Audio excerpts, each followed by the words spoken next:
بسم الله الرحمن الرحیم.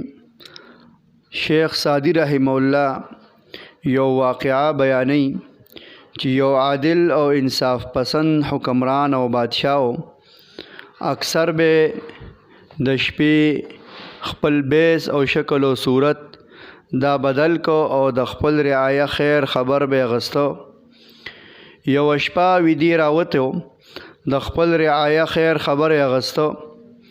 اتفاقاً دی یو جماعت په خوا کې تیرېده چې په هغه جماعت کې یو دوه درویشان فقیران ملنګان دا پراته او د یخنۍ نه رپېدل. بادشاه غلې غونتې د هغې سره خوا کې چې هغې نه لیده او پټ ودرېده چې دی دواړه څه خبرې کوي.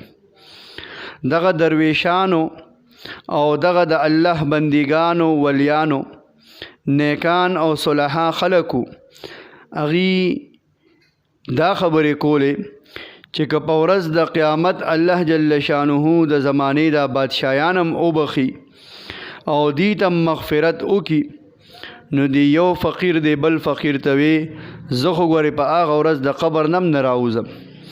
دا بلا کم انصافي چې دا بادشاهان دی په دنیا کې هم د عیش او عشرت ژوند تیری او په آخرت کې هم دی د جنت حقدار شي. داسې نشي کېدی. او وی د نننۍ زمانې بادشاه اوس نن سبا چې زمونږ کوم بادشاه دی اخو نیک عمل او صالح ګڼل کېږي او بیا هم زمونږ دا حال دی. لہذا که په ورځ د قیامت دی د جنت دروازې ته راغی نو زه به یې وهم او ټکوم او ذلیله کوم به او د جنت نه به بار را شړم. دا درویشان لګیا دي دا خبرې کوي یو بل سره. بادشاه واپس راغی دا خبرې واورېدې. سحر دا دواړه فقیران او درویشان ځان ته راوبلل هغې له ډېر انعام ورکړ د هغې عزت افزایي یې وکړه. دی تپوس وکړ بادشاه سلامت دا ولې دا څنګه نن دې موږ له انعام راکړه موږ له ته رایاد شو.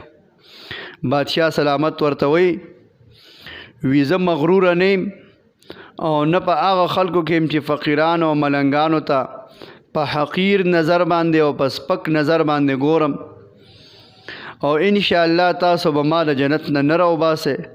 په ورځ د قیامت به ما پسې د جنت دروازه نه بندوي ځکه چې زه د فقیرانو د ملنګانو د غریبانانو د خپل رعایه ډېر خیال ساتونکی ما.